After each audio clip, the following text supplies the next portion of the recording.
Final পরীক্ষা হবে মূলত 100 নাম্বারের। এখানে তত্ত্বীয় অংশ এবং ব্যবহারিক অংশ দুইটি অংশে ভাগ করা হয়েছে। প্রথম যেটা সেটা হচ্ছে সৃজনশীল অংশে এখানে 8টি প্রশ্ন থাকবে, লিখতে হবে 5টি, 10 নম্বর করে 50। এবং এমসিকিউ বা বহু নির্বাচনী এখানে 1 নম্বর করে থাকবে 25টা এবং লিখতে হবে 25টি, আনসার করতে হবে এবং নাম্বার হচ্ছে 25। এবং ব্যবহারিক অংশে নাম্বার থাকবে 25, মোট হচ্ছে 100 নাম্বার।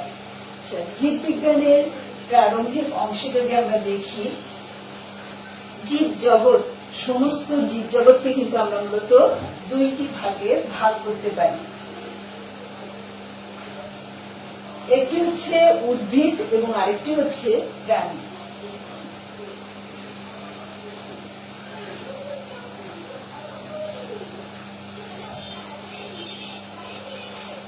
জীববিজ্ঞান প্রথম পত্রে আমরা মূলত উদ্ভিদ এবং উদ্ভিদ সংশ্লিষ্ট বিভিন্ন বিষয়গুলির আলোচনা দেখতে পাই, এবং জীববিজ্ঞান দ্বিতীয় পত্রে আমরা প্রাণী বা প্রাণী সংশ্লিষ্ট বিভিন্ন বিষয়গুলি আলোচনা করতে দেখি। এখানে আমরা জানি যে জীববিজ্ঞানের জনক বলা হয় অ্যারিস্টটলকে, জীববিজ্ঞানের জনক অ্যারিস্টটল।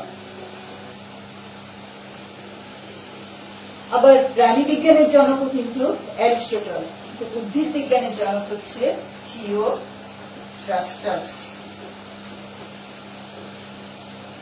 এগুলো আমরা একটু জেনে রাখবো যে জীববিজ্ঞানের জনক বলা হয় অ্যারিস্টটলকে, প্রাণী বিজ্ঞানের জনক বলা হয় অ্যারিস্টটলকে এবং উদ্ভিদ বিজ্ঞানের জনক বলা হয় থিওফ্রাস্টাসকে। আমাদের যেটা সবচেয়ে ভুল হয় সেটা হচ্ছে প্রাণী বিজ্ঞান বা প্রাণী বিদ্যা বানান যদি আমরা লিখি,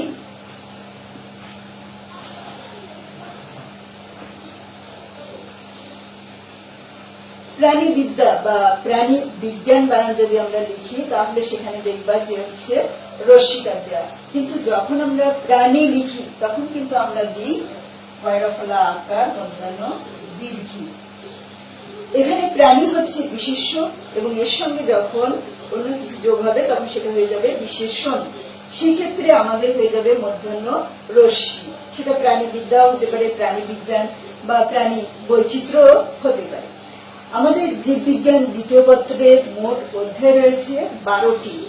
এই 12টির মধ্যে আমাদের কলেজ সিলেবাস অনুযায়ী 2020-21 শিক্ষাবর্ষের একাদশ শ্রেণীর অর্ধবার্ষিক পরীক্ষায় মোট 3টি অধ্যায় সংশ্লিষ্ট রয়েছে।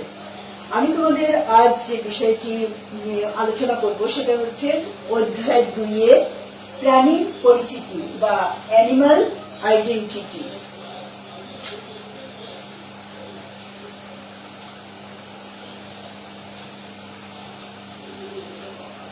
প্রাণীর পরিচিতি বা অ্যানিমাল আইডেন্টিটি। এখানে দেখা যাচ্ছে যে আমরা আমাদের চারপাশে প্রাণী জগৎ বিভিন্ন বৈচিত্র্যপূর্ণ প্রাণীতে ভরপুর। বৈচিত্র্য রয়েছে এটা বসতিতে, যেমন কেউ বাস করে তোমার মরুভূমি, কেউ বা জলাভূমি, স্থলে বিভিন্ন জায়গায় বাস করে থাকে। তার গঠন, কারো গঠন সরল ধরনের, আবার কারো গঠন বা জটিল ধরনের। খাদ্য গ্রহণের ক্ষেত্রে দেখা যায় যে কেউ শাকাশী বা তৃণভোজী, আবার কেউ মাংসাশী, আবার কেউ বা সর্বভুক অর্থাৎ তৃণভোজীও মাংসাশীও। এছাড়াও দেখা যায় তার আচার ব্যবহার, প্রজনন ইত্যাদি সব ক্ষেত্রেই পার্থক্য পরিলক্ষিত হয়। সেহেতু আমরা প্রাণী জগৎ সম্পর্কে ধারণা লাভ করতে হলে প্রাণীর বিভিন্ন দিক সম্পর্কে আমাদের জানা প্রয়োজন। প্রাণী জগতের সকল সদস্যকে আমাদের আলাদাভাবে অধ্যয়ন করা সম্ভব নয়। এজন্য বেশি সদস্যপূর্ণ প্রাণী নিয়ে সৃষ্টি হয়েছে এক একটি পর্ব। এখানে এই অধ্যায়ে আমরা 3টি প্রাণী সম্পর্কে জানবো। তার মধ্যে একটি হচ্ছে হাইড্রা, আরেকটা হচ্ছে ঘাস ফড়িং এবং আরেকটি হচ্ছে রুই মাছ। এই 3টা প্রাণী সম্পর্কে আমাদের আলোচনা করা হচ্ছে প্রাণীর পরিচিতি বা অ্যানিমাল আইডেন্টিটি অধ্যায়ে। আমি তোমাদের যে অংশটি পড়াবো সেটা হচ্ছে ঘাস ফড়িং, অর্থাৎ এখানে আমি দেখতে পাচ্ছি যে 3টা প্রাণীর মধ্যে আমি পড়াবো এখানে তোমাদের ঘাস ফড়িং।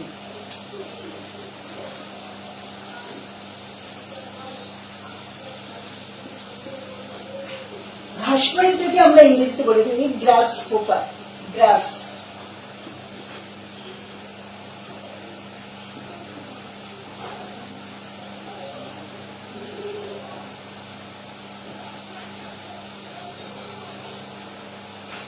গ্রাসহপার বা ঘাসফড়িং। প্রথমে আমরা দেখে নিই যে এই অধ্যায় পাঠে আমরা কি কি বিষয় সম্পর্কে জানব। প্রথমে দেখো ঘাসফড়িং এর গঠন, ঘাসফড়িং এর পরিপাকতন্ত্র ও পরিপাক পদ্ধতি, এর মুখপাঙ্গ শনাক্তকরণ ও চিত্র অঙ্কন, পরিপাকতন্ত্রের বিভিন্ন অংশ শনাক্তকরণ, ঘাসফড়িং এর সংবহন, শ্বসন, রেচন পদ্ধতি, প্রজনন প্রক্রিয়া ও রূপান্তর এবং পুঞ্জাক্ষীর গঠন ও দর্শন কৌশল। ঘাসফড়িং নাম শুনে তোমরা বুঝতে পারছো যে ঘাস লতাপাতার মধ্যে এটা লাফিয়ে লাফিয়ে চলে বিধায় এর নাম হচ্ছে ঘাসফড়িং।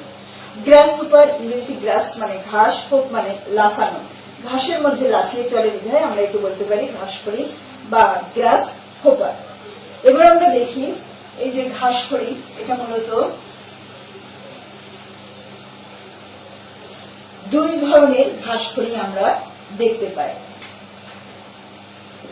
একটি হচ্ছে লম্বা অ্যান্টিনা যুক্ত ঘাসফড়িং, আর একটি হচ্ছে খাটো অ্যান্টিনা যুক্ত ঘাসফড়িং।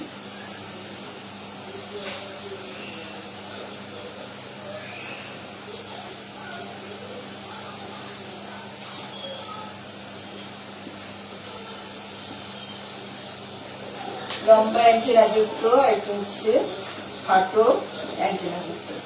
লম্বা অ্যান্টিনা যুক্ত ঘাসফড়িং যে গোত্রে, সেটা হচ্ছে টেকটিনোনিডি গোত্রের। টেকটিনোনিডি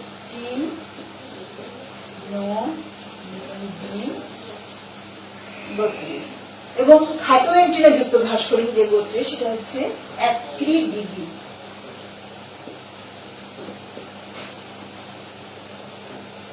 তাহলে দুই ধরনের ঘাসফড়িং আমরা দেখতে পাচ্ছি, একটা হচ্ছে লম্বা অ্যান্টিনা যুক্ত, আরেকটা হচ্ছে খাটো অ্যান্টিনা যুক্ত ঘাসফড়িং। আমরা যে ঘাসফড়িংটা পড়বো সেটার নাম হচ্ছে পোকিলোসেরাস পিকটাস।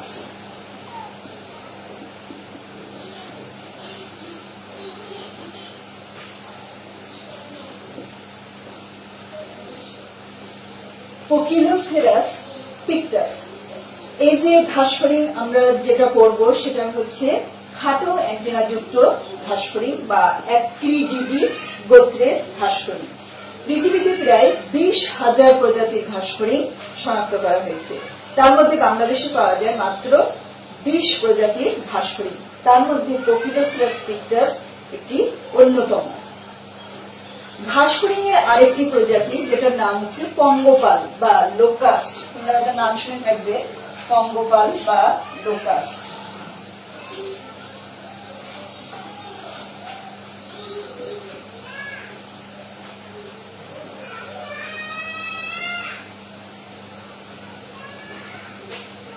পঙ্গপাল বা লোকাস্ট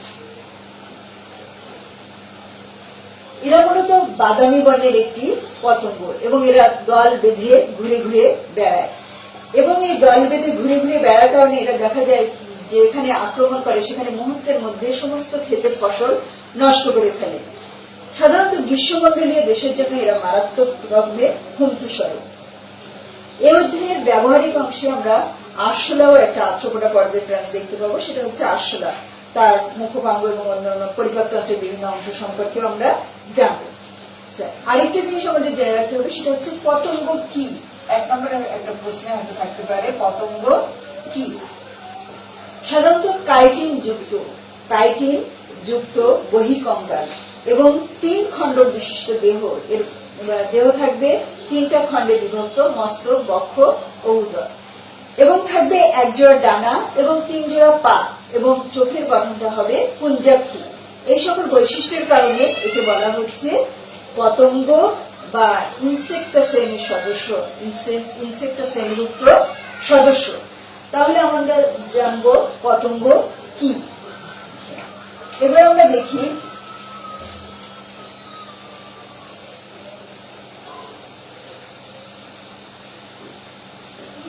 ঘাসফড়িংকে কেন ইনসেক্টা বা পতঙ্গ শ্রেণীভুক্ত প্রাণী বলা হয়। অন্যান্য পতঙ্গের মতো ঘাসফড়িংয়ের দেহ কাইটিন নির্মিত। আগে আমরা সংজ্ঞায় দেখছি যে হচ্ছে পতঙ্গের দেহটা হবে কেমন, কাইটিন নির্মিত। দেহটা তিনটি অংশে বিভক্ত, মস্তক, বক্ষ ও উদরে বিভক্ত। পা থাকবে 3 জোড়া এবং সন্ধিযুক্ত, 1 জোড়া ডানা থাকবে এবং উদর থাকবে উপাঙ্গ বিহীন। ট্রাকিয়া নামক শাখা প্রশাখাযুক্ত অঙ্গ বায়ুনালিকার মাধ্যমে শ্বাসক্রিয়া সম্পন্ন করে। আমাদের যেমন শ্বসন অঙ্গের নাম ফুসফুস, এরও শ্বসন অঙ্গ হচ্ছে ট্রাকিয়া। এই ট্রাকিয়ার মাধ্যমে এর শ্বসন ক্রিয়া সম্পন্ন করে। রক্ত সংবহন তন্ত্রটা মুক্ত রক্ত সংবহন তন্ত্র। মুক্ত বলতে আমরা বুঝি রক্তটা যাবে হৃদযন্ত্র,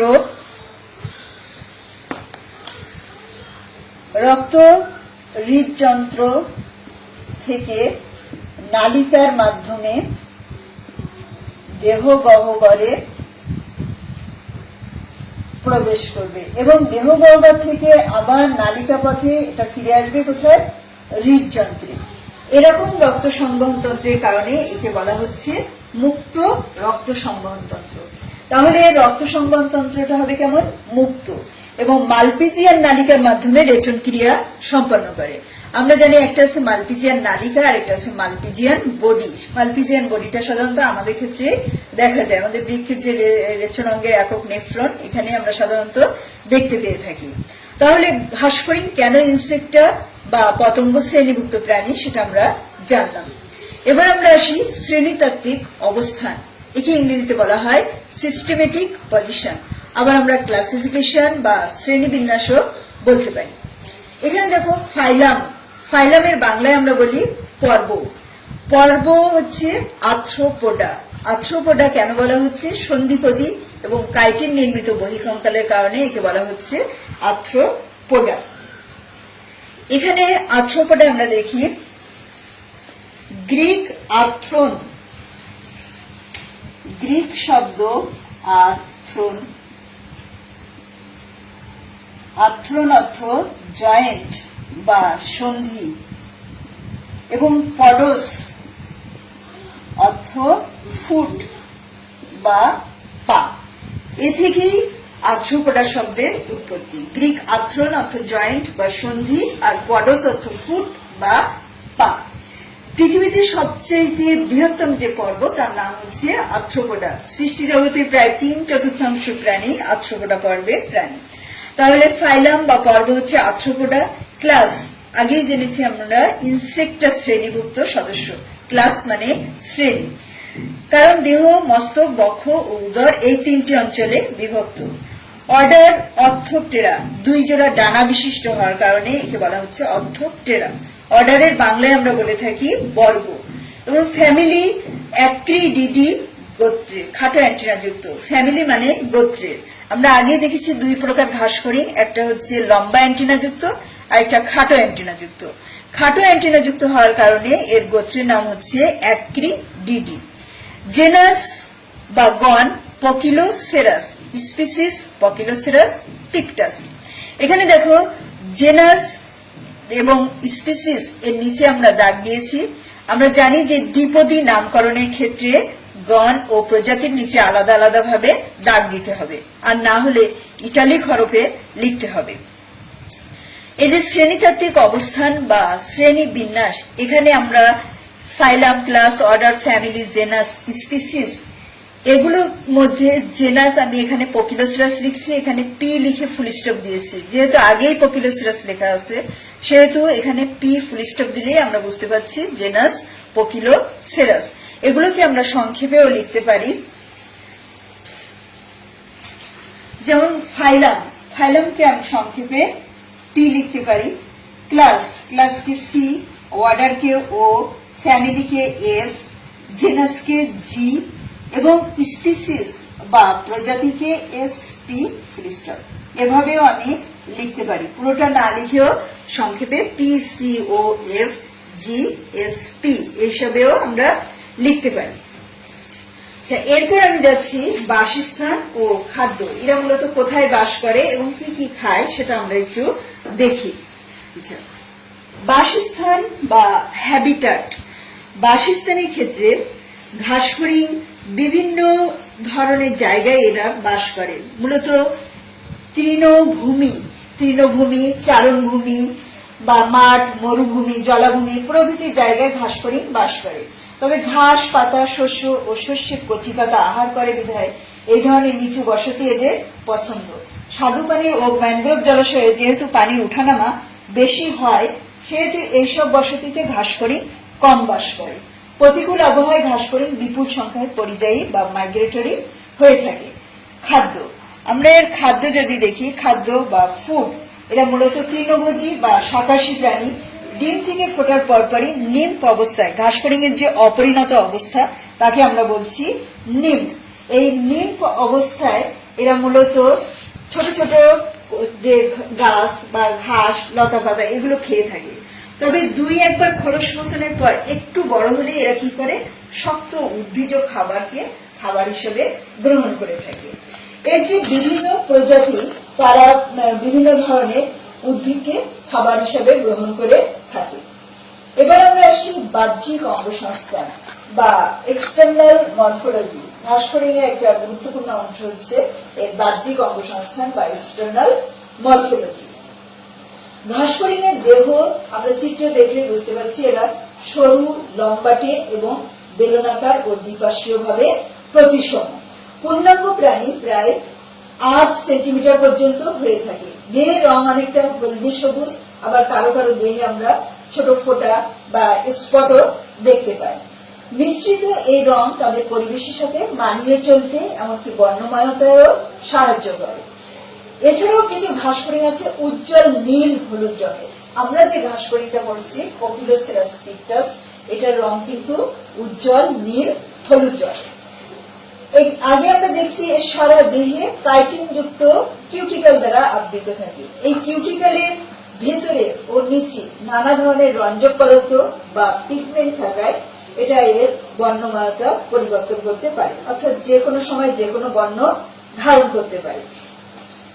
ঘাস ফড়িং এর দেহ খণ্ডকায়িত এবং অন্য সব পতঙ্গের মতো এটি 3টি অঞ্চলে বিভক্ত: মস্তক, বক্ষ ও উদর।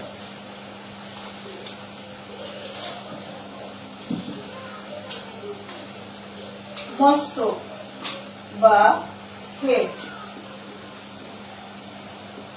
বক্ষ বা থোরাক্স এবং উদর বা অ্যাবডোমেন। তাহলে ঘাস ফড়িং এর দেহ 3টি অংশে বিভক্ত: মস্তক, বক্ষ ও উদর। মস্তক অংশে আমরা দেখি এখানে অ্যান্টেনা, পুঞ্জাক্ষী এবং এক সেট মুখপাঙ্গ এখানে থাকে। এছাড়াও এখানে ডানা থাকে এক জোড়া, একটা সম্মুখ ডানা, একটা হচ্ছে পশ্চাৎ ডানা, এবং পা থাকে 3 জোড়া। প্রথম অংশে যেটা, সেটা হচ্ছে অগ্রপদ, তারপর মধ্যপদ এবং তারপর হচ্ছে পশ্চাৎপদ।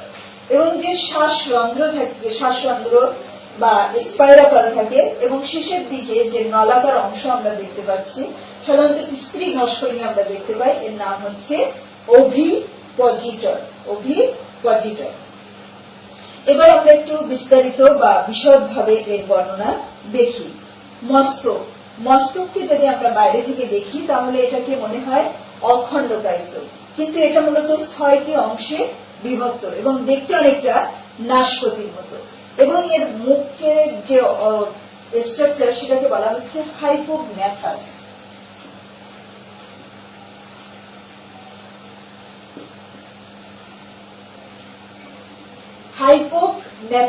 হাইপোগন্যাথাস এজন্য বলা হচ্ছে যে এর যে মুখছিদ্র, এটা নিম্নমুখী হয়ে মস্তকের নিচে অবস্থান করছে। নিম্নমুখী হয়ে মস্তকের নিচে অবস্থান করায় একে বলা হচ্ছে হাইপোগন্যাথাস। তাহলে হাইপোগন্যাথাস কি? মুখছিদ্র মস্তকের নিচে অবস্থান করে বিধায় একে আমরা বলছি হাইপোগন্যাথাস।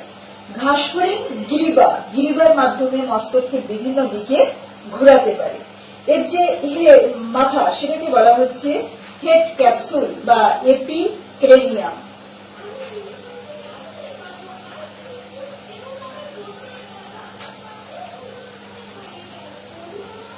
হেড ক্যাপসুল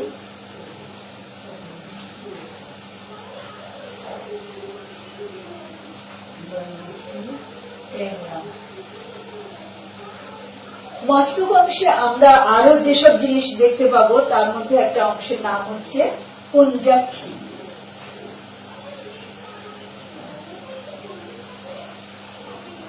পুঞ্জাক্ষী, ওসিলি, অ্যান্টেনা ও মুখপাঙ্গ।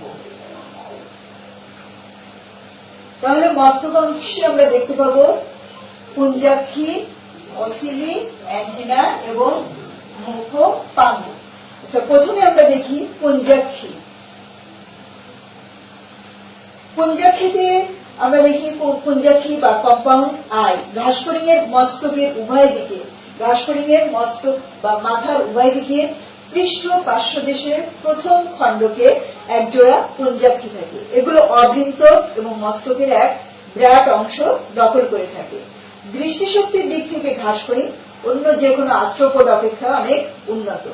ধারণা করা হয় যে এই ঘাসফড়িং রঙিন বস্তুও দেখতে পায়। গঠন ও কার্যকারিতার দিক থেকে এর পুঞ্জাক্ষী আরশোলা, চিংড়ি ইত্যাদি আর্থ্রোপড প্রাণীর মতোই উন্নত। অসংখ্য ওমাটিডিয়ার সমন্বয়ে পুঞ্জাক্ষী গঠিত। ওমাটিডিয়া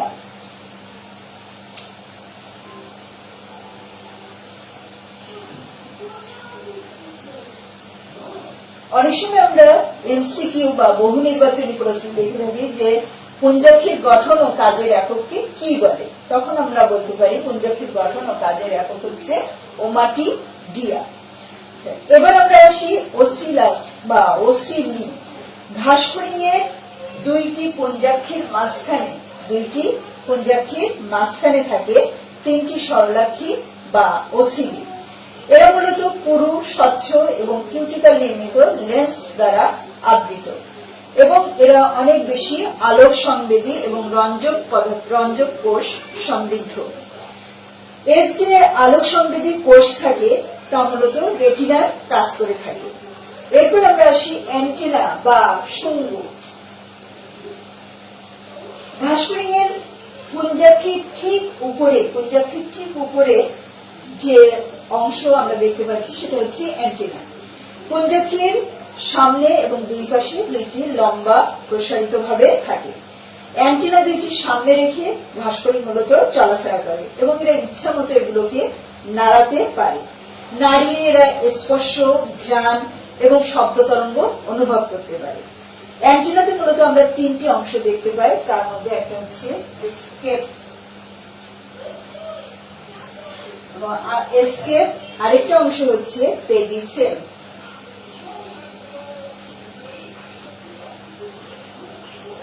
ও ফ্লাজেলা।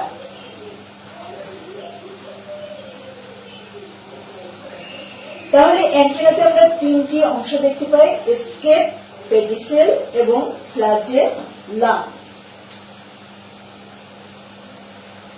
এখানে এসকেপ, পেডিসেল অংশ খাটো ও অবিভক্ত এবং ফ্লাজেলাম যেটা সেটা অনেক লম্বা। এরপরে আমরা আসি মুখপাঙ্গ, যেটা আমাদের জন্য বেশ ইম্পর্টেন্ট।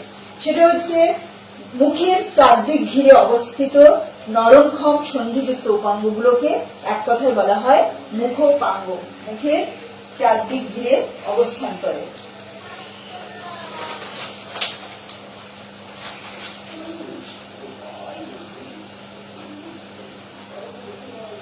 ঘাসফড়িং এর মুখপাঙ্গ মুখের চারদিক ঘিরে অবস্থিত নরমক্ষম ও সন্ধিযুক্ত উপাঙ্গকে একত্রে বলা হচ্ছে মুখপাঙ্গ। ঘাসফড়িং এর মুখপাঙ্গ বিভিন্ন কচি ঘাস পাতা খেয়ে থাকে বলে এটা চর্বণোপযোগী বা টুইং বা ম্যান্ডিবুলেট মুখপাঙ্গ বলা হয়।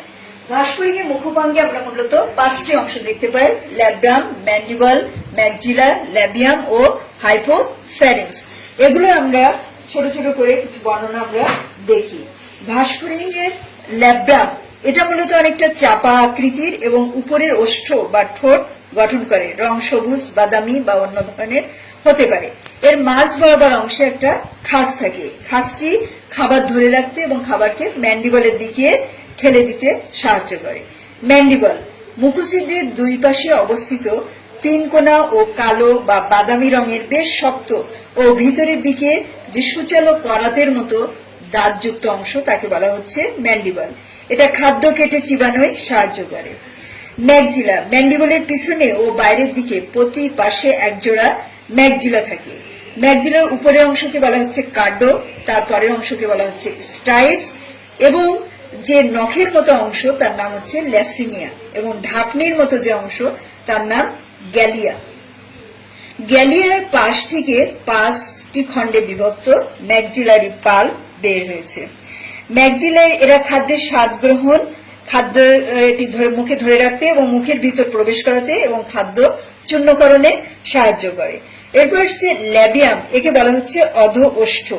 ঘাসফড়িং এর মুখের যে মধ্যাংশ বরাবর স্থান, সেখানে এর মূলত অবস্থান। এটি 2টি খণ্ডে বিভক্ত, একটা মেন্টাম আর একটা হচ্ছে সাবমেন্টাম। মেন্টামের পাশ দিয়ে যে পাল্প বের হয়েছে তাকে বলা হচ্ছে ল্যাবিয়াল পাল্প। এটি মূলত 3টি খণ্ডে বিভক্ত, এবং নিচের অংশে নরম ক্ষম যে অংশ তাকে বলা হচ্ছে লিগুলি। এটি খাবার ফসকে যাওয়া রোধ করে ও চর্বিত খাদ্য মুখে প্রবেশ করায়। এরপর হচ্ছে হাইপোফ্যারিংস, যেটাকে আমরা বলে থাকি উপজিহ্বা। এটা ল্যাব্রামের নিচে ক্ষুদ্র মাংসল উপজিহ্বা। এটা কি করে? এটা চারদিকে ল্যাব্রাম, ম্যান্ডিবল, ম্যাগজিলা, ল্যাবিয়াম দ্বারা পরিবৃত থাকে। এটি খাদ্যবস্তুকে নাড়াচাড়া করে লালার সাথে মেশাতে সাহায্য করে থাকে। তাহলে আজকে আমরা ঘাসফড়িং এর যে মস্তক এবং তার যে বিভিন্ন অংশ সেগুলো সম্পর্কে জানলাম। পরবর্তী দিন আমরা বক্ষ এবং উদর সম্পর্কেও বিস্তারিত জানব। তাহলে ঘাসফড়িং এর আমরা যে অংশগুলো আলোচনা করলাম মূলত সেটা হচ্ছে এই অধ্যায় পাশে আমরা কি কি জানবো, এবং ঘাসফড়িংটা কি, পতঙ্গ কি, এবং ঘাসফড়িংকে কেন পতঙ্গ শ্রেণীভুক্ত প্রাণী বলা হয়, এর শ্রেণীতাত্ত্বিক অবস্থান বা সিস্টেমেটিক পজিশন, বাসস্থান বা হ্যাবিটাট, খাদ্য বা ফুড, এবং বাহ্যিক অঙ্গসংস্থান বা এক্সটার্নাল মরফোলজি এর মস্তক অংশটি আমরা আজকে জানলাম। সুপ্রিয় শিক্ষার্থীবৃন্দ, তোমাদের সবার পরিশেষে আবারও তোমাদের সর্বাঙ্গীন মঙ্গল ও উন্নত জীবন কামনা করছি। সবাই ভালো থাকো, সুস্থ, সুন্দর ও নিরাপদে থাকো। ধন্যবাদ।